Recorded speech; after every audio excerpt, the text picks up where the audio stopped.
Oi, eu sou a Márcia Tiburi e esse é o Filosofia Pop, que é um projeto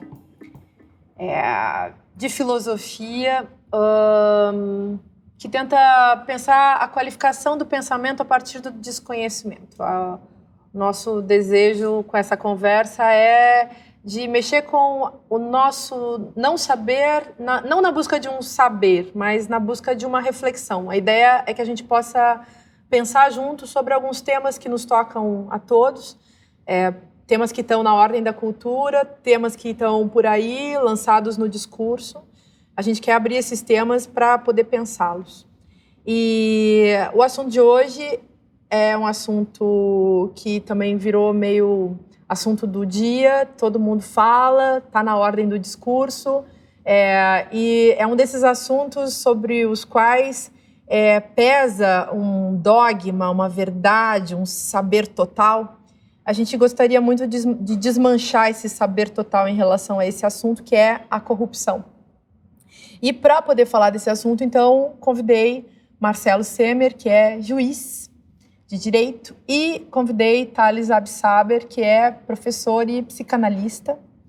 E a ideia é conversar com eles justamente sobre esse tema, não no sentido, então, de apresentar respostas absolutas de especialistas, mas poder pensar junto com vocês que estão aqui sentados e o pessoal que está operando as câmeras e todo mundo que está aí com o olho curioso aqui para cima do nosso momento quadrado, sobre esse tema, então, que vem nos tocando com muita profundidade. É um tema da cultura, é um tema que tem história.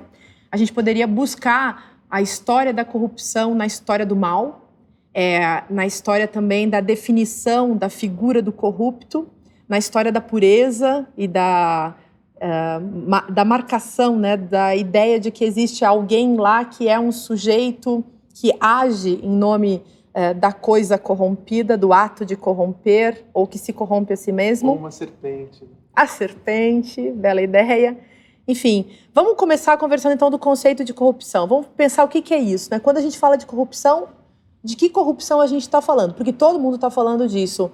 Thales, já que você lançou a ideia da serpente, abre essa boca da serpente. Eu acho que uma coisa importante, a gente estava conversando, né, um pouco antes, e é que as coisas mudam dependendo da esfera que a gente as observa, né? Corrupção é uma questão de esfera pública, né? A grande corrupção, essa que nos envolve, né? E que a gente tem uma série de cálculos, né? De alguma coisa que é ilegal, ilegítima e que lesa o outro, né? Lesa algum outro, quer dizer, que está fora da lei de um modo específico e que... Agora, existem as esferas, né? Outras esferas, né? Esferas da intimidade, né? Esferas pessoais, subjetivas, né? Em que aí fica mais difícil definir, né, exatamente os limites e os valores, né, dessa relação sentido-lei, legitimidade, lei, né? Então, todo mundo tem o seu momento de ilegalidade em algum momento, né? Isso mostra que a questão é mais complexa, ela se enraiza numa outra dimensão humana, né? O que não nos exime de que o pacto público, aquilo que foi acordado, né, tenha que valer para todos, né? Ao mesmo tempo, esse pacto público que foi acordado que tem que valer para todos, ele não é eterno. Ele também se transforma, né? As leis não estão escritas nas estrelas, elas foram feitas por nós, né? Mas a ideia é que existe, assim, digamos, na base da cultura, conectando com isso que você está falando, é que se há um acordo, se há um pacto, se há uma lei, há uma ideia de perfectibilidade, algo que é perfeito.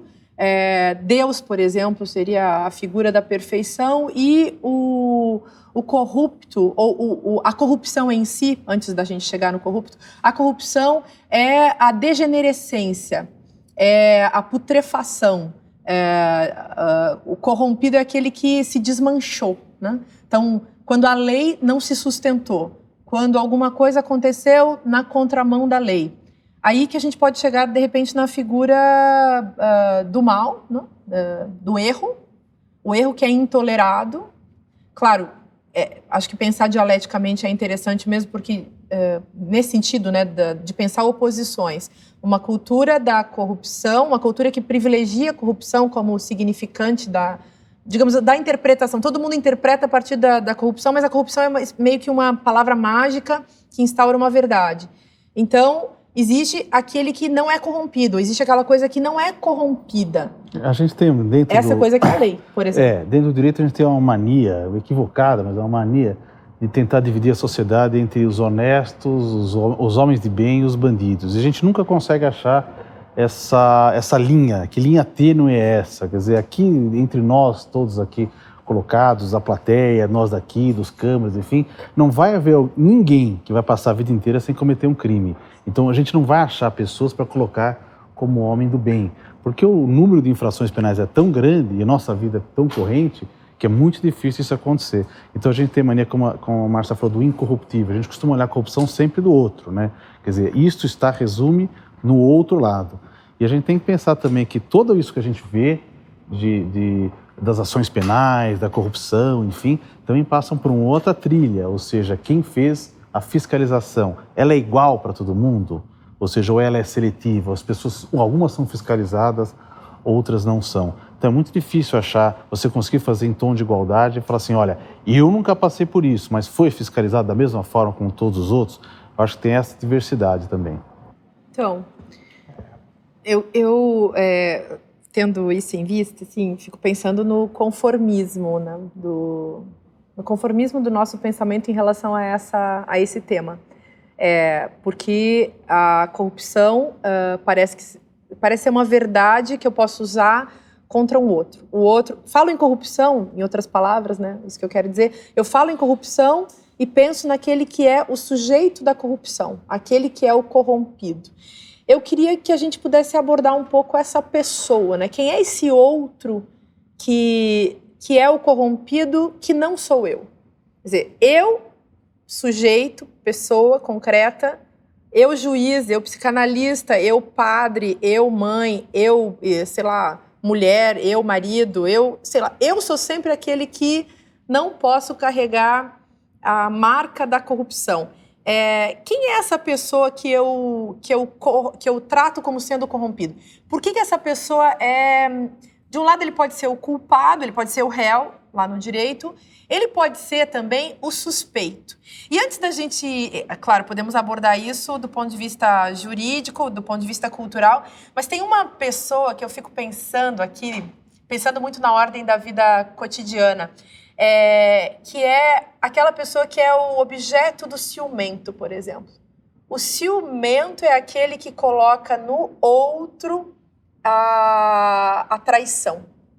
O outro é que se corrompe porque ele trai. O ciumento, ele sempre parte do seu lugar de ciumento, ele se instaura no seu lugar de ciumento como aquele que jamais se corromperia pelo ato da traição. Porque a corrupção tem a ver com essa coisa do trair também, né? Eu sou incorruptível, eu não faço o que vocês fazem.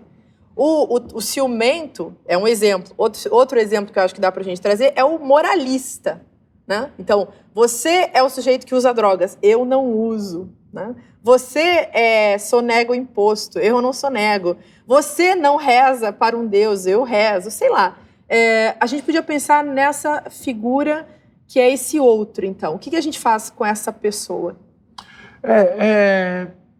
sei lá, eu tenho meu jeito de organizar o pensamento, né, como psicanalista, que às vezes, uma vez tive um psicanalista que eu li que dizia assim, o psicanalista é o contrário de ser um cara, porque como a psicanálise tem uma ideia de que ela tem um pouco de ciência, observação de comportamento, embora seja uma ciência extremamente complexa, né, as ciências acabam chegando a certos statements que são verdades, né, e isso precisa cuidar, porque essas verdades que nós estamos falando são verdades relacionais, são verdades de posição de força, né?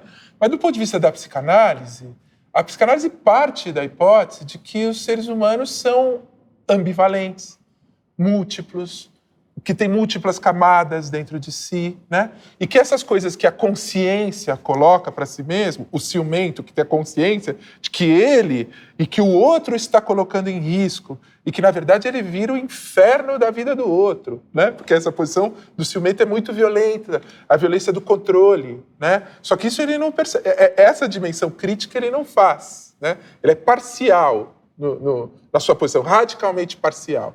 Essas parcialidades, elas estão fundadas em certas equações que escapam à pessoa, são inconscientes. É isso que a psicanálise estuda, quer dizer, a gente acha que o que a gente está pensando é a verdade, nossa e do outro. Na verdade, a gente foi posicionado num lugar, né? Foi posicionado por histórias que vêm da nossa infância, das nossas experiências, das nossas singularidades, das nossas pulsões, dos nossos desejos mais pessoais. E aí a gente vai para um lugar que a gente começa a organizar a lei, achando que a lei que a gente organiza é a lei universal, mas na verdade ela é uma lei fundada numa história particular, bom, singular. O né? direito vai tratar essa pessoa, esse outro, ora como suspeito, ora como réu, ora como um condenado, sentenciado, e de certa forma cada vez antes a gente vai produzir os julgamentos antes dos julgamentos. É o que a gente costuma fazer hoje, principalmente em face da questão midiática, ou seja, parece que todo mundo já sabe antes quem deve ser julgado, que um mero citação, um mero indício, uma mera suspeita já carimba a pessoa para o resto da vida. Vai nesse percurso antes de que exista um julgamento e também persiste depois que exista um julgamento, ou seja, a partir do momento que aquela pessoa foi carimbada, catalogada como uma pessoa que foi condenada, ele perde perde o status, seja o status de liberdade, status político, status de emprego, e vai alojando a sociedade. Então, basicamente, o que o direito penal faz às pessoas é discriminar. Tem um paradoxo interessante para a gente também pensar no contexto da cultura, né? Você está falando agora de, digamos, essa culpabilização prévia que age na contramão de uma presunção de inocência que deveria ser base de toda a prática... Que é uma miragem hoje em dia. Tá, mas digamos, é a utopia jurídica básica, né? Eu deveria pensar a partir de uma presunção de inocência da pessoa. Em qualquer contexto, aliás, da vida, né? Quer dizer, eu não conheço esse outro, o outro é um outro lá, então primeiro eu tenho que tomar muito cuidado em relação à minha própria suspeita. Mas, ao mesmo tempo, por que eu estou falando um paradoxo? Porque tem, nessa mesma cultura que culpa o outro, existe um arcabouço, ou até aquilo que alguns psicanalistas chamam de ideologia da inocência. Então, é dentro da ideologia da inocência de todos nós, do homem de bem, que surge, ao mesmo tempo, essa... prática de culpabilização de um outro lá que é escolhido para ser culpabilizado. Como que a gente escolhe, né? A gente podia abrir um pouco isso também, assim, como é que a cultura escolhe o negro ou o indígena ou a mulher? Eu fico pensando na história das bruxas. O que foi a Inquisição? Se não a Inquisição na história mesmo da Igreja Católica e tal, ou se a gente pensar nas igrejas que criam sempre as figuras da perseguição, ou o judeu perseguido, ou o judeu que depois persegue o palestino, ou, enfim, o homem que persegue a mulher que persegue, sei lá, o homossexual que persegue o heterossexual, sei lá, a gente pode pensar assim, que o incorruptível da política que, de repente, também começa a perseguir aquele que fez a mesma coisa que ele já estava fazendo. Como que a gente marca? Qual é o procedimento? O direito penal, o direito de maneira geral, ele é formado a partir do medo, né? Quer dizer, eu vou criando uma figura, que é essa figura mítica, que é a figura que nos atormenta.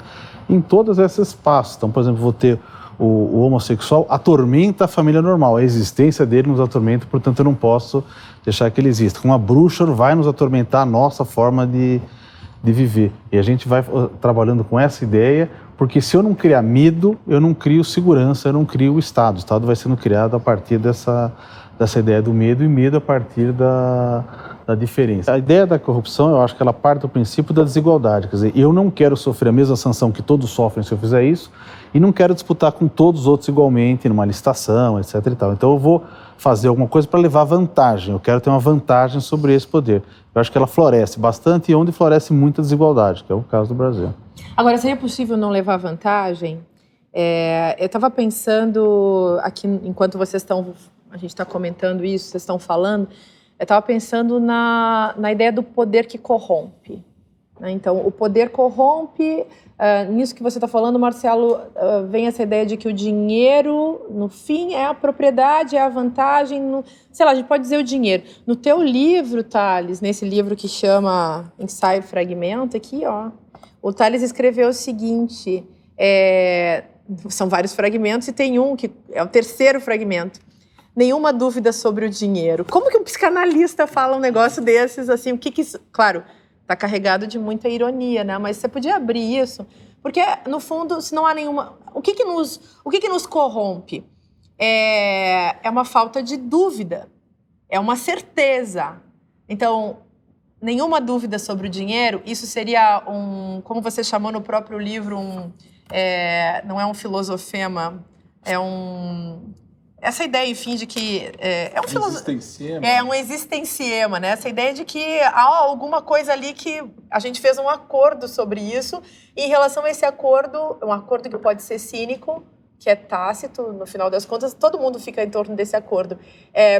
Se a gente disser isso, quer dizer, você falou isso para falar da cultura, o que era isso? Não, exatamente. Quer dizer, o livro é sobre a cultura e sobre as violências invisíveis e funcionando, né?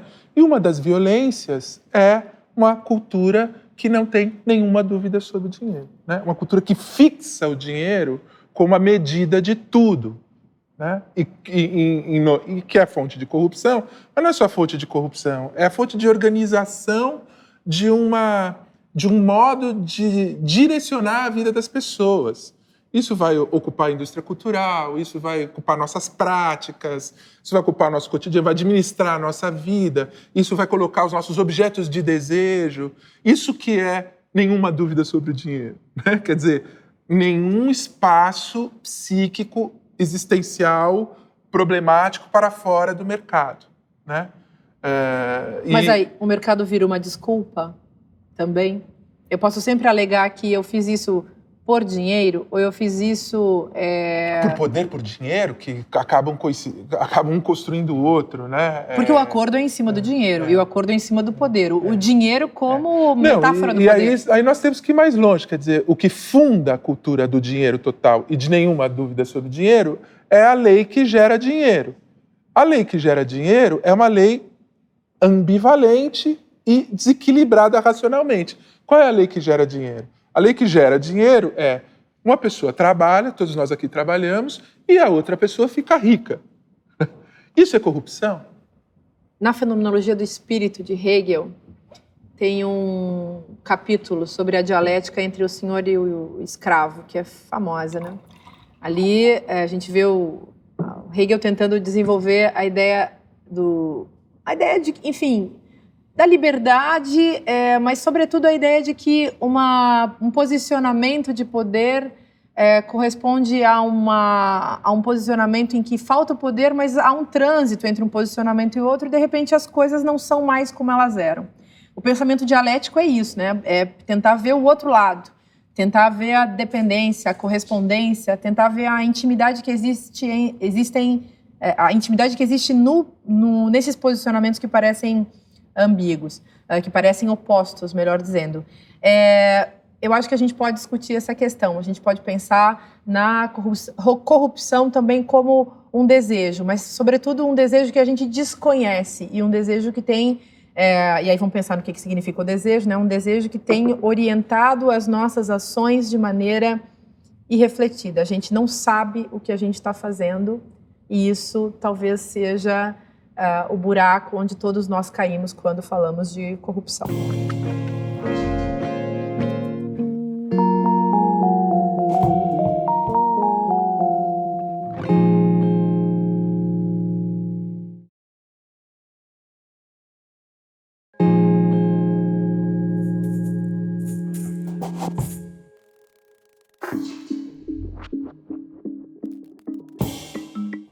Pensar a questão da corrupção implica entrar num processo infinito.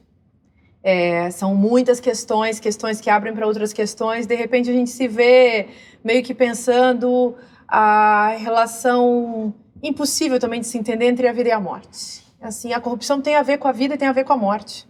E tecnicamente, inclusive, porque o nosso corpo, num sentido assim, da natureza do próprio corpo, ele está justamente se dissolvendo no sentido de corromper-se. Ele está se tornando uma coisa que, digamos assim, esse corpo, do ponto de vista daquilo que a gente entende sobre a vida, não gostaria de ser, mas o corpo gostaria também de morrer. Então, o corpo precisa também morrer. Nesse sentido, eu estou colocando isso para a gente pensar em aberto no tema do erro, o erro como sendo uma designação, uma forma de expressar aquilo que a gente não deseja, mas que está ali. E eu queria, com essa colocação, levantar o tema do desejo pela corrupção, ou do desejo de corrupção. Não apenas o desejo contra a corrupção, que parece o desejo, digamos, que está sendo jogado na cena sempre na cultura da inocência, né? Digamos, esse desejo de não corromper, esse desejo do bem, dos homens de bem, da pessoa que é incorruptível. Esse desejo, na verdade, é um desejo que mascara, ele é muito mais discurso do que desejo. Aí eu queria afundar um pouco mais na questão do desejo da corrupção, o desejo do mal, o desejo do erro. Vamos pensar nisso? Thales, o que é o desejo na psicanálise? Puxa vida. Criei um problema. Corrompi a nossa conversa. A história da psicanálise, a obra do Freud tem 23 volumes, é inteirinha dedicada a esse problema. Depois tem mais 230 analistas tentando responder isso. A obra do Lacan tem mais 50 volumes, então não é tão simples, né? Mas eu estava pensando aqui, ouvindo você, me lembrei de novo da questão da serpente. Eu acho que o mito aí pode nos ajudar um pouquinho, analisar um pouquinho o mito, pode nos dar alguns elementos da complexidade. Então, Deus estava criando tudo. E Deus, por princípio, é maravilhoso, ótimo, incorruptível. Ele criou lá um espaço, um Éden, onde ele criou um homem à sua imagem, também incorruptível, bom, porque era a imagem de Deus. E, de repente, nesse lugar, povoado por seres e por árvores, tem um ser que veio de onde? A serpente. Que sabe algo que o homem não sabe, que Deus sabe, mas que o homem não sabe, e que faz uma mediação aí, olha, essa árvore você deve comer, essa que Deus que diz que você não quer comer, você deve comer, que é a árvore do conhecimento que rompe esse lugar do paraíso. A serpente veio de onde? Veio do mal, veio do inferno. É interessante a figura da serpente, né? Que é perigosa, que é a natureza dissolvente, é o veneno, são todos esses terrores. No entanto, a serpente diz 2 ou 3 palavras ali para Eva, que diz 2 ou 3 palavras para Adão, e as pessoas entram na serpente. Mas a serpente veio de Deus, porque foi Deus que fez tudo ali. Não é? É o mistério da iniquidade. Exatamente, quer dizer, a serpente é uma torção do próprio divino. E é aquilo que lança o homem na história, essa tensão aí entre um ideal primeiro e um desequilíbrio desse ideal é o que lança o homem na história. Por isso que não dá para a gente separar aqueles que são homens de bem daqueles que não são, né? A gente não consegue fazer essa linhagem, porque dentro da gente mesmo existe uma parte que é homem de bem e uma parte que é bandido. E a ambivalência, né, como você fala, existe a gente uma parte vai... que é serpente. Então, o que está por trás desse desejo louco de julgamento? É me manter incorruptível? Me garantir num lugar de pureza? O que é isso? Para que serve? Essa é uma pergunta que eu estou querendo. Eu estou querendo realmente que a gente possa responder isso. Em termos psicanalíticos, da psicanálise que eu gosto, que eu estudo, porque tem várias linhagens, não é? Tem várias hipóteses, né? Existe o psiquismo original, antes dos pactos sociais, da linguagem, e políticos, que constrói a lei historicamente, que muda, que não é eterna, né? Antes de tudo isso, o psiquismo original tem uma tendência à onipotência. O que o psiquismo original tenta proteger é a onipotência, né? A onipotência é exatamente isso. Sou eu que determino o lugar do outro, né? O que esse psiquismo quer fazer ele está numa esfera de gozo da sua determinação do outro. Ele determina o lugar do outro. Isso vai virando a história, vai mudando as leis, vai virando o processo, e alguém, uma classe, uma categoria, um chefe, vai parar nesse lugar que corresponde ao psiquismo infantil. Ele tem esse poder. Esse é o poder, é um dos poderes do reality show. É brincar de dar para as pessoas esse lugar, né? Eu escolho, eu não escolho, eu sou a fonte desse sentido, né? Desse sentido do outro, né? Portanto, político, né? É eu e o outro, né? Então, é interessante você ter insistido desde o começo da conversa nessa ideia, qual é a pureza que se quer purificar, né? Ele falou uma coisa muito boa, quer dizer, o Estado precisa criar essas tensões e medo para se estruturar, né? Mas quais são as tensões que se criam, né? Qual é o mal, né? O homossexual já foi o mal. No século XIX, no Brasil, existia uma elite rentista e muito ruim para o país, e existia o povo, a massa da vida popular era escravo. E do ponto de vista daqueles senhores, isso não era mal, porque, afinal, eles eram superiores, brancos, europeus, e aqueles lá eram inferiores. Você vê como você constrói, de acordo com o seu gozo, o sentido do que é certo e errado jurídico, né? Isso é uma disputa constante, a história está constantemente disputando esses sentidos. Eles nunca estão acabados, fechados, né?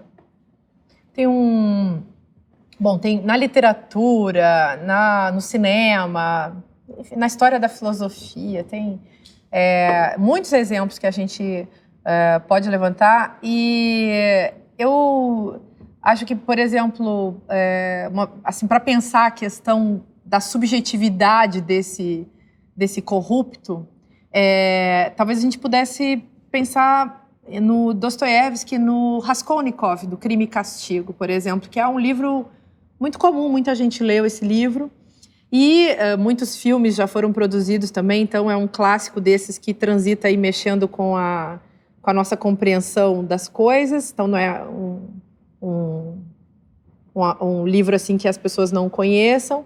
E a figura do Raskolnikov é uma figura muito complicada, e acho que traz essa dimensão, ou esse conjunto de dimensões complexas para avaliar a subjetividade humana no ponto onde essa subjetividade é criminosa, que é onde a gente pensa hoje em dia o corrupto.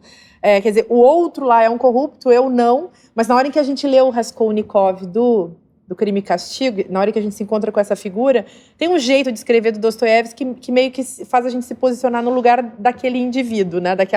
daquele personagem.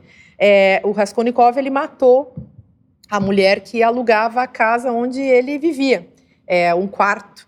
E ele passa todo o livro, durante toda a história, ele passa sendo um sujeito que não consegue assumir a própria culpa. E a questão que fica ali é o que significa esse assumir-se culpado?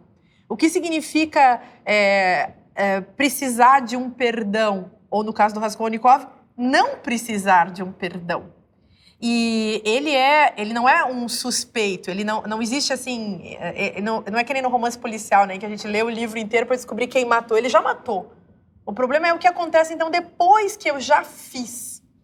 E pensando nisso, né, pensando no Raskolnikov, que talvez exista dentro de todos nós no cotidiano, o que acontece, então, depois que eu já fiz? Não só em termos de consciência, mas em termos de lugar, a figura que vai fazer a análise. O réu vai ser julgado e vai ter que pagar uma pena. O cara que vai para o consultório da psicanálise, o cara que vai lá conversar, o paciente psicanalítico que quer uma conversa, que quer um espelho do psicanalista, ele vai lá para quê? Para se desculpar? Ou ele vai lá para se tornar imperdoável? O que é esse pós-crime, sabe? Eu o que acho significa que o isso? O Raskolnikov mostra que a culpa está muito mais nele do que o Estado. Quer dizer, o que a gente vê lá não é uma pessoa que comete o crime que vai ser punido. Ele está sendo punido por ele mesmo, né? Aliás, vocês entendem melhor do que isso, mas há quem entenda, eu acho que até Freud fala isso, que às vezes o criminoso comete o crime para ser punido. Quer dizer, ele faz isso com a intenção de que ele seja punido. A gente trabalha, às vezes, com aquela figura aí, tem muito filme americano, mas também tem fatos reais, que é o serial killer, né? Que é o serial killer que ele vai praticando aquilo até o momento que ele seja encontrado. Eu tive a oportunidade de jogar. Ele quer ser encontrado. Ele quer ser encontrado porque ele não consegue parar por conta própria. Então ele precisa de alguém que pare esse seu desejo. Eu tive um caso aí, de uma pessoa que era um médico, enfim, que tinha relações sexuais não consentidas com menores e filmava essas relações sexuais. E pegou essas fitas e jogou numa caçamba. Obviamente aconteceu o que se imaginava, né? Alguém pegou na caçamba, foi parar na televisão e daí deu-se o processo. E, quer dizer, o psicanalista certamente diria, isso não foi um deslize dele, olha, um deslize. Foi alguma coisa que diz, há algo de mim que eu não consigo controlar e eu preciso que o Estado me controle, que às vezes a culpa é mais forte do que isso. Mas a gente tem um preparo, isso eu vou dizer assim, a gente tem um preparo muito pequeno, a psicologia não entra na nossa grade curricular, então a gente tem um preparo muito pequeno para fazer isso, muito pequeno para julgar. A gente tem que julgar pessoas e tem um substrato muito difícil. É muito, por exemplo, complicado quando a gente tem que julgar crimes sexuais contra crianças, né? Botar a criança na nossa frente. Já aconteceu isso comigo, eu vou falar com a criança e ela não me fala nada. E aí a psicóloga fala, não, comigo ela conta tudo, mas se ela conheceu agora, ela não vai conseguir falar. Mas eu acho que essa relação aí de desejo, culpa, ela está além daquela coisa binária que a gente vê no processo criminal. E a gente tem muita dificuldade de trabalhar com isso. Uma pessoa quando vai à psicanálise, ela vai para achar um caminho de equação simbólica, de modo de pensar, de modo de dar nome para suas relações de desejo e culpa, né?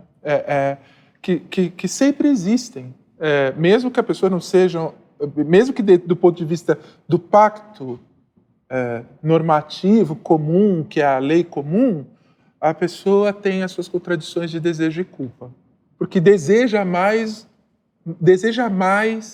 do que algo da lei, ou externa ou interna, superegóica, permite que deseje. E essa segundo Freud, a condição humana, né? De quem está na cultura, de quem está na civilização. Isso nunca se resolve. A gente sempre deseja mais, mesmo que a gente não faça. Mas do ponto de vista psíquico, o fato da gente saber que deseja já é problemático. E aquilo que a gente deseja é o crime? Não, o crime é quando a gente faz alguma coisa que está na esfera do crime. Não, mas digamos assim... Mas a gente pode fazer alguma coisa que não está na esfera do crime, mas que a gente sabe que é o crime. O crime não é ontológico, não é algo que diga isto é crime. Em várias sociedades, uma coisa é crime, outra coisa não é crime. Exato, e isso está trabalhar mudando com a sociedade também, de né? propriedade privada, uma série de coisas que a gente considera crime não é, outras questões de morte que não são consideradas como crime em certas situações, enfim. Então, o crime não é ontológico. Então, mas do ponto de vista, assim, digamos, fazendo uma reflexão mais na seara da psicanálise, o que vai causar a culpa? A culpa ela surge como um peso a partir de uma prática minha que ia contra a lei. É sempre assim. Mas a própria lei é como a serpente lá do mito. A própria lei é uma instância simbólica, quer dizer, de sentido das coisas, que você mesmo põe. Quer dizer, o que vai causar a culpa? O fato de que nós somos divididos entre o desejo, que é um impulso X para alguma coisa, e um outro que diz não. E esse outro vai se representar socialmente como o Estado, a lei, o chefe, o trabalho, mas, na verdade, ele é nós mesmos. Esse outro que diz não. A serpente era o próprio Deus e a própria Eva. Ele é mais forte do que a lei. A gente pensa muitas vezes na ideia contrária, de achar, se eu colocar isso como proibição, as pessoas não vão fazer. E não é verdade. Então, todo o direito penal está alçado nessa ideia de que eu vou conseguir prevenir os crimes colocando penas para ele, mas não é verdade. As pessoas praticam ou não praticam crime independentemente do processo penal. Questões familiares, questões éticas, questões de desejo, enfim, de culpa, elas são muito mais importantes que o processo penal. E para que isso é importante? É importante para a gente entender que não vale a pena, não tem sentido nenhum eu ficar aí levantando o direito penal e se tornando tudo crimes severos, porque isso não vai diminuir o direito penal. O que faz a pessoa praticar o crime ou não praticar o crime está fora, está nela mesma, não está no direito penal. Mas tá nela mesma como assim, gente? Não, porque assim, tá nela mesma, claro, considerando que as pessoas, os indivíduos que nós somos forjados dentro de um contexto coletivo. Sociedades com mais igualdade digamos, econômica, com uma igualdade de classes, sei lá. São sociedades menos culpadas. São sociedades menos culpadas. E, nesse sentido, menos violentas. Menos violentas. Quer dizer, sociedades mais igualitárias, a Suécia, né, onde todo mundo é mais ou menos, tem a mesma qualidade de existência material, mais ou menos o mesmo salário, vive mais ou menos do mesmo jeito, tem muitos benefícios públicos, como isso aqui é um benefício público, embora seja piada, é público, né? A Suécia é muito menos culpada, o que não quer dizer menos angustiada, basta ver os filmes do Bergman, mas é menos culpada, né? Porque a violência está menos, a ação da violência social está menos exposta. Né? Angústia é outra coisa, né? Aí é de si a si, né? Mas não com o outro. Eu não estou lesando o outro, né? Que é o problema do Raskolnikov, né? Lesar o outro implica também o esquecimento da nossa relação com o social, com a esfera pública, com o político, com o fato de que nós convivemos uns com os outros, e essa é a característica mais elementar da nossa condição humana. Penso nesse caso no fato de que na nossa cultura o mal, digamos assim, vamos usar esse termo, né? O mal tenha se tornado tão banal, tão simples, para usar a expressão lá da filósofa Hannah Arendt, que a gente já não sabe mais definir onde ele realmente pode estar acontecendo e para que ele serve quando ele é nomeado como sendo, por exemplo, a corrupção, que eu acho que no Brasil há muito tempo o nome do mal tem sido esse, né? A corrupção é o mal. Mas as drogas também são o mal, certa sexualidade é o mal, enfim, tem um outro lá que é o agente do mal. E eu acho que nós precisamos pensar um pouco mais nesse mal e nessa banalidade do mal para poder pensar também a questão da corrupção.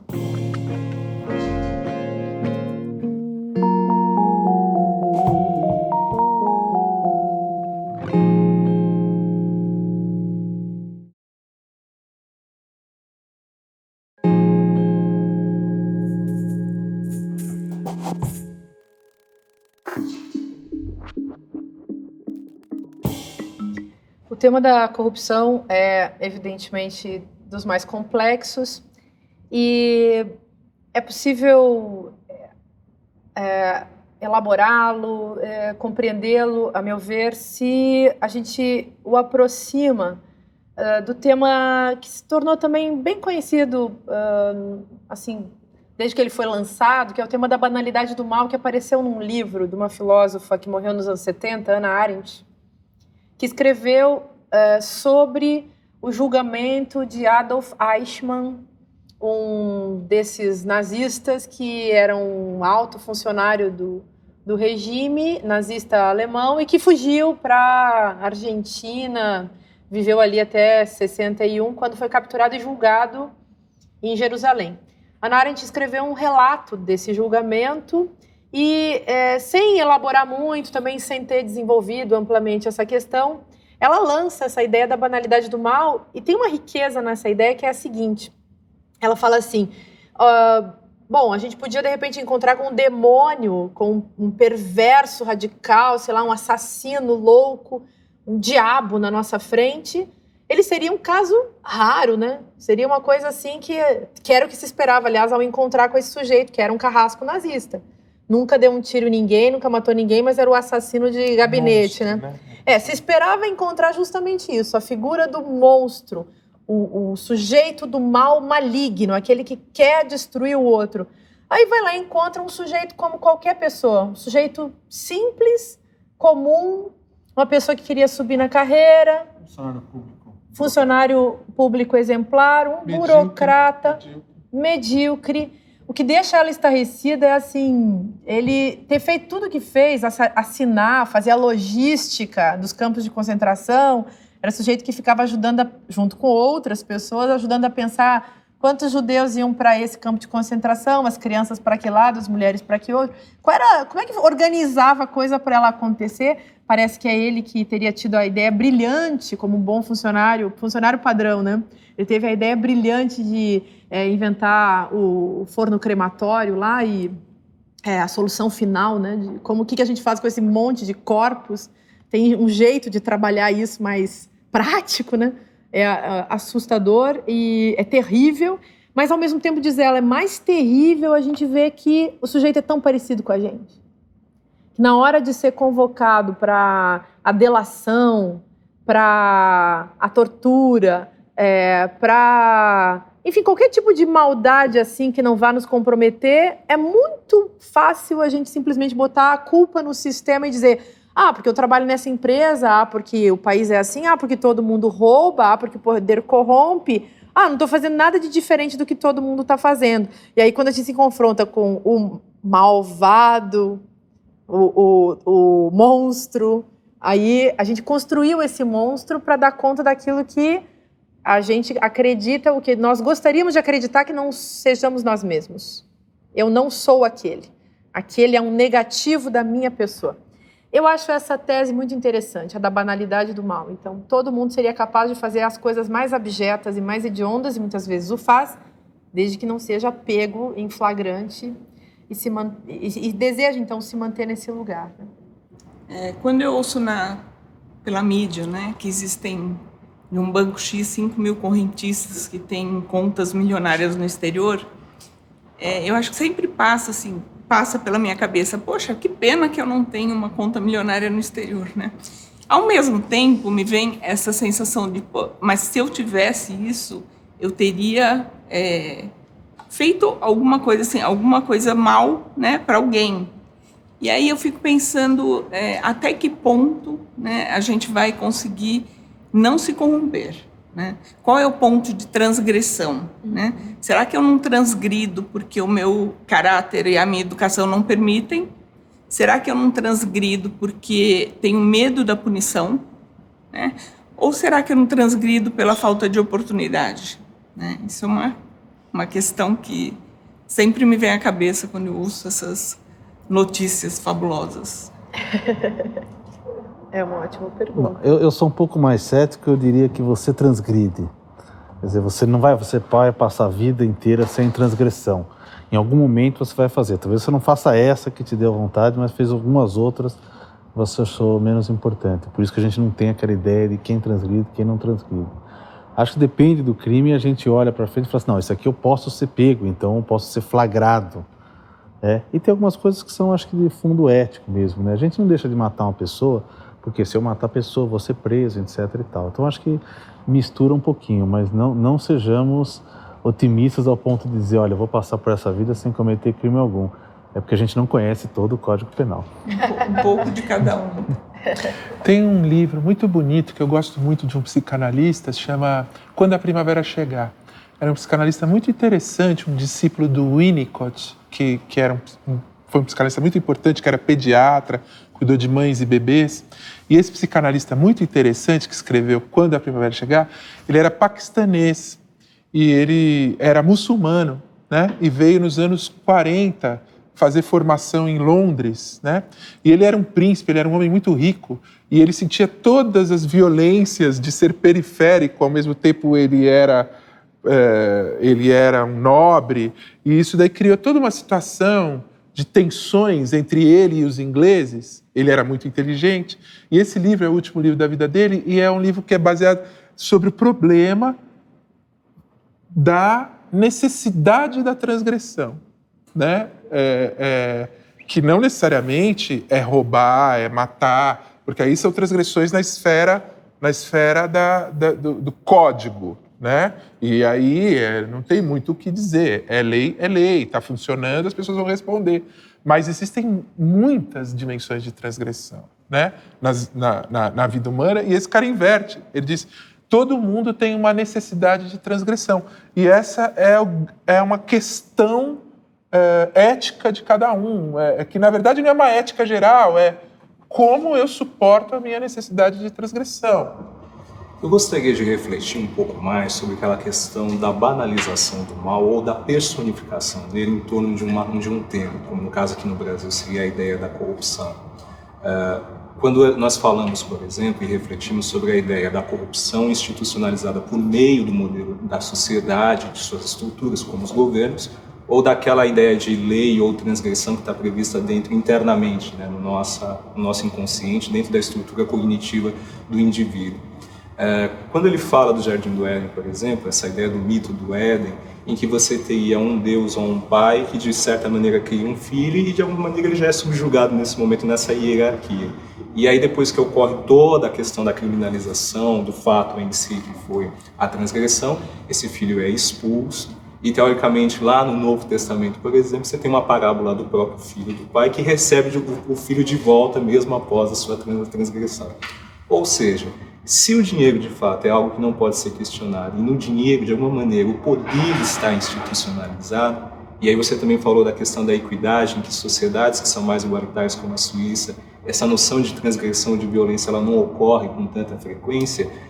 O poder em si, o dinheiro em si, ele de alguma maneira ele institucionaliza essa ideia de crime ou de transgressão, ou seja, a necessidade de eu ter que alçar a um posto, principalmente quando você não tem uma sociedade igualitária, ele tem mais dinheiro, eu tenho menos. Então, para me igualar a ele, eu vou transgredir. Seria esse o modus operandi da corrupção?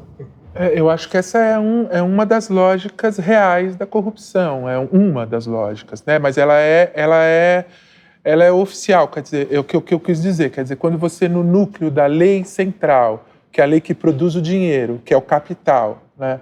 Você cria uma lei que é desequilibrada racionalmente, você cria uma tensão hierárquica, né? É isso que você você cria uma tensão hierárquica e você cria vantagens. E você cria uma classe que gera as vantagens, né? E isso tem uma irracionalidade. Né? Na psicanálise existe também a figura da perversão, né? A perversão, uma das modalidades da perversão é: eu conheço a lei, mas ela não serve para mim. Os capitalistas que ganharam muito dinheiro em 2008, eles conheciam a lei, tinha limites. Para eles ganharem mais dinheiro, eles dissolveram a lei, compraram no Congresso, dissolveram a lei e depois eles quebraram o mundo, né? Ou seja, a lei existe, ela não serve para mim. Esta posição, ela é uma solução para essa tensão. É uma das soluções para essa tensão entre desejo e lei, né? Só que parece que na nossa sociedade, no nosso tempo, nós estamos numa espécie de tempo perverso, né? É um tempo perverso. Parece que a lei é um negócio careta, é um negócio... Quer dizer, a lei não está alcançando essa dinâmica, que é uma dinâmica que vem do dinheiro. É o dinheiro que põe essa dinâmica, né? Minha pergunta é sobre ética e moral. De um lado, eu tenho uma entidade com CNPJ que faz uma doação. Do outro, eu tenho uma outra entidade também com CNPJ que recebe. As duas registram quem doou e quem recebeu. Só que no meio, eu tenho um produto superfaturado. Esse registro é ético? É moral? No direito penal, uma situação, direito de maneira geral, há uma situação chamada de simulação. Quando a gente mexe com o direito tributário, tem bastante disso. Então, simulação quer dizer o seguinte, é uma operação aparentemente legal que esconde operações ilegais por trás disso. Ela é ilegal na sua essência. O fato de estar aparentemente ilegal, há muitas doações que vêm, o pai doou para o filho. Isso é uma ação legal? Depende. Se o pai está sendo processado e doa para o filho para que o seu patrimônio não seja alcançado, essa é uma ação fraudulenta. Se o pai doa para o filho para que os outros filhos não recebam, isso não é uma ação legal. Então, no direito existe algo chamado de simulação, que é eu vou fazer uma ação ilegal com um manto de ação legal. Enquanto isso não sair esse manto da frente, ela parece ser uma ação legal quando é uma ação ilegal. Acontece muito isso também em questões trabalhistas, né? Ao invés de fazer um pagamento trabalhista normal para o funcionário, ele espera que o funcionário saia, demita, entra com uma ação na justiça e aí então faz esse pagamento. Aí é uma questão tributária, né? Certas verbas não terão incidência tributária, etc. e tal. Também são questões chamadas de simulação. Simulação é um jeito esperto de fazer uma malandragem. Essa é a ideia. E isso é o que a psicanálise chama de perversão. Você sabe que a lei está aqui, você sabe que ela existe, e você usa uma para-lei, uma lei paralela, que é um jogo, porque você vê a brecha dela para ultrapassá-la, né? E isso é psiquismo humano, né? É psiquismo humano. E a gente faz simulações à torta e à direita, né? Eu estou falando isso aqui como parece uma coisa extraterrestre, mas não é extraterrestre, como eu havia falado para a pergunta dela, a gente comete uma série de ilegalidades. Por isso, só é para a gente olhar um pouco para a gente, antes de ficar julgando todas aquelas pessoas que são presas, condenadas, etc. e tal, julgar um pouquinho para ver que a gente muitas vezes não está naquela situação porque não tem alguém com um grande refletor em cima da gente. Em geral, não tem mesmo. Mas há pessoas que, ao sair na rua, tem um grande refletor sobre elas. Bom, a reflexão sobre a corrupção é importante para que certas verdades institucionalizadas passem a ser questionadas e possam, então, a partir de um questionamento, abrir outras perspectivas, libertar as pessoas dos julgos aos quais elas estão condenadas em função dessas verdades pré-estabelecidas. Acho que sempre quebrar com preconceitos pode ser um objetivo nosso com esse tipo de processo.